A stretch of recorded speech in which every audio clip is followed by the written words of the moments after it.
প্রথম আলো daily star Chhayanaut Udichi ভেঙে ফেলতে হবে, ধ্বংস করতে হবে বলে ছাত্র শিবিরের গুরুত্বপূর্ণ পোস্টেড নেতারা বক্তব্য দিয়েছেন। মিছিল আসছে এটা প্রথম আলো খবর পেয়েছে।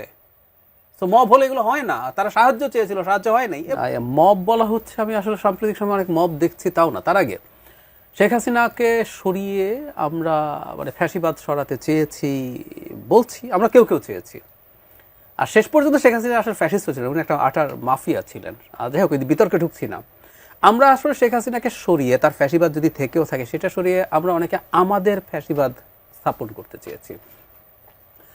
আমরা মুখে গণতন্ত্রের কথা বলি, এত না ফাইট করাটা সহজ হয়, মানুষকে স্বপ্ন দেখানো সহজ হয়, রাস্তায় নামানো সহজ হয়, কিন্তু আমার ভেতরে আসলে আমি আদতে একজন ফ্যাসিস্ট। আমার ওই পত্রিকা ভালো লাগে না, তাই আমি ওটা জ্বালিয়ে দিতে হবে, ওটা বন্ধ করে দিতে হবে, ওর মালিকদেরকে গ্রেফতার করতে হবে, সম্পাদককে গ্রেফতার করতে হবে, এগুলো বলছি। এগুলো সব ফ্যাসিবাদী চিন্তাধারা। গণতন্ত্র হলে কথা ছিল, যেটা উসমান হাদি বলেছেন, তিনি প্রথম আলো পছন্দ করতেন না খুব একটা, কিন্তু তার সামনে যখন গরু জবাই করে জিয়াফত হচ্ছে, সেটার প্রতিবাদ করা একটা ক্লিপ আছে, যে দরকার 10টা প্রথম আলো বানাও পারলে।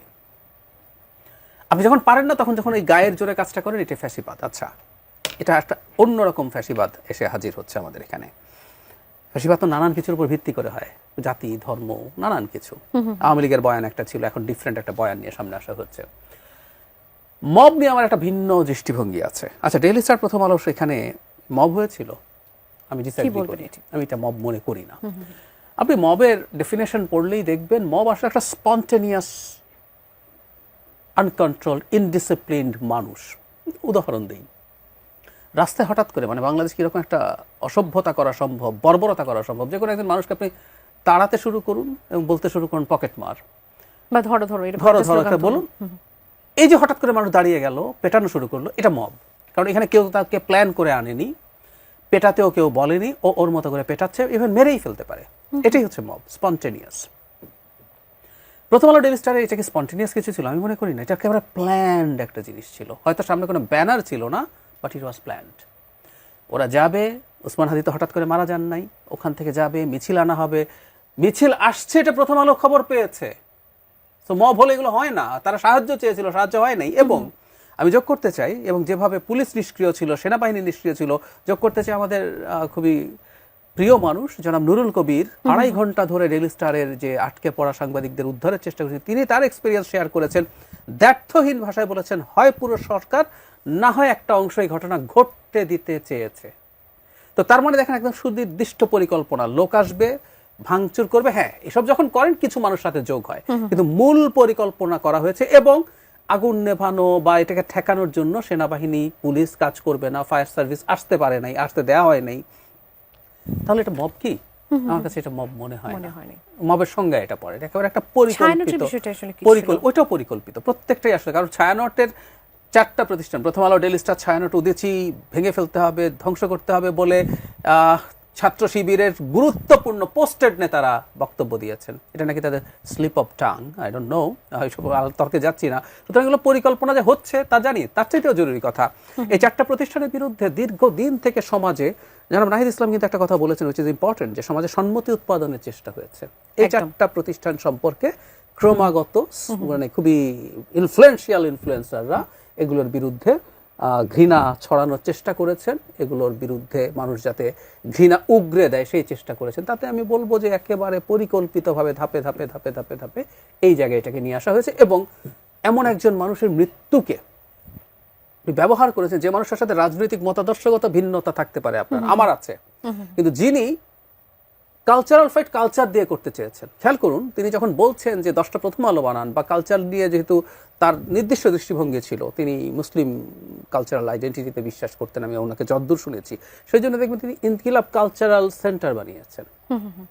ওটার মধ্যে লাইব্রেরি ছিল, পাঠচক্র হতো, নানান কিছু উনি ওনার মতো করে চেষ্টা করেছেন। উনি যদি মনে করেন ছায়ানট উদিচি যে কালচারাল আইডেন্টিটি তৈরি করছে, এটা যদি সঠিক মনে না করেন, আগুন জ্বালানো বা ভাঙো না, তুমি যেটা পছন্দ করো তুমি সেটা করো, সেটাকে স্প্রেড করার চেষ্টা করো। নাসিরউদ্দিন পাটোয়ারি, রক্তের বদলা চাই, উই আর হাদি, এরকম কন্টিনিউয়াস কিছু পোস্ট ছিল। যদিও তারা মবটাকে তারা অস্বীকার করছে, বা আমরা আসলে মবের সাথে নাই, বা আমরা আগে যেটা করেছি আসলে সেই জন্য তারা কাইন্ড অফ দুঃখিতই এখন। কিন্তু এটা কি আবার মানে এটা কি আসলে এটা কোনোভাবে মানে ওই সময় আমি যেটা মনে করি ওটা শুধু না, ইভেন নাসিরুদ্দিন পাটোয়ারি রেভলিউশন লিখে একটা স্ট্যাটাস দিয়েছেন। আমাদের সাইফ মুস্তাফিজ একজন আছেন, টকশো করেন, প্রচুর পরিচিত মুখ, তিনিও ইনফ্যাক্ট এই বিপ্লব সুযোগ এসছে, শেষ করতে হবে।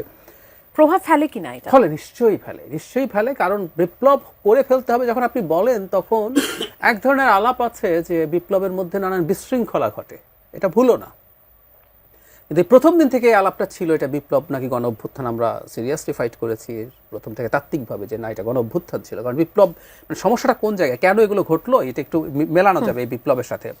5 আগস্ট পরবর্তী সময় একটা গ্রুপ, এর মধ্যে একজন গুরুত্বপূর্ণ পাবলিক ইন্টেলেকচুয়াল আছেন, তার সাথে কানেক্টেড মানুষজন যারা সরকারের ভেতরে আছে, যেটা মানে নুরুল কবির যে বলছেন, সরকারের একটা অংশ আছে, সরকারের বাইরে থাকা ইনফ্লুয়েন্সিয়াল মানুষ আছে, দেশের বাইরে থাকা ইনফ্লুয়েন্সার আছে, সবাই মিলে এটাকে বিপ্লব বলার চেষ্টা করেছেন।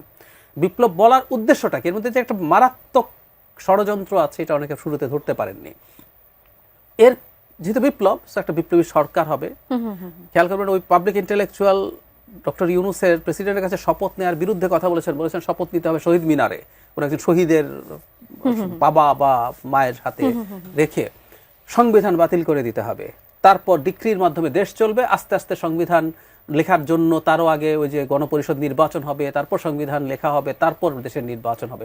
তো দীর্ঘ সময়ের জন্য বাংলাদেশের পাওয়ার গ্র্যাব করার একটা প্ল্যান ছিল, সেটা আসলে হতে পারেনি। এবং এটা যাদের যাদের কারণে হতে পারেনি, উপদেষ্টাদের মধ্যে যিনি এটার কারণে এটা বাধা হয়ে দাঁড়িয়েছেন, আরেকজনের নাম বলবোই যদি, সেনা প্রধান, তাকে তারা মনে করেন যে তিনি এটা হতে দেন নাই। তো যারা ব্যারিয়ার, যারা এটার বিরুদ্ধে কথা বলেছেন, তারা প্রত্যেকে শত্রুতে পরিণত হয়েছেন। ডেইলি স্টার প্রথম আলো আসলে বাংলাদেশের সাংবিধানিক প্রসেসে গিয়ে একটা নির্বাচনের দিকে যাক, এটাই তাদের লক্ষ্য ছিল। এখানে আমার একটা কথা খুব জরুরি, আমি ডেইলি স্টার প্রথম আলোকে নিয়ে যখন এগুলো বলছি, আমি কিন্তু এটা মিন করছি না ডেইলি স্টার প্রথম আলো কোনোদিন ভুল করে নাই, এটা একেবারেই বলার চেষ্টা করছি না। বাংলাদেশের মতো দেশে থেকে একটা প্রতিষ্ঠান ভুল করবেন, এটা হতেই পারে না। তাদের সম্পাদকীয় নীতির ভিন্নতা তো আছেই, ভুলও আছে। আমাদের সমস্যাটা হচ্ছে ইভেন হাদির মৃত্যুর কোনো একটা নিউজ এই পত্রিকা কতটুকু দিয়েছে, এই প্রশ্ন আলোচনা করতে পারে, কিন্তু এটার জন্য ঘৃণা ছড়াতে পারে না। এটা এডিটোরিয়াল পলিসি। আমি কোন নিউজটাকে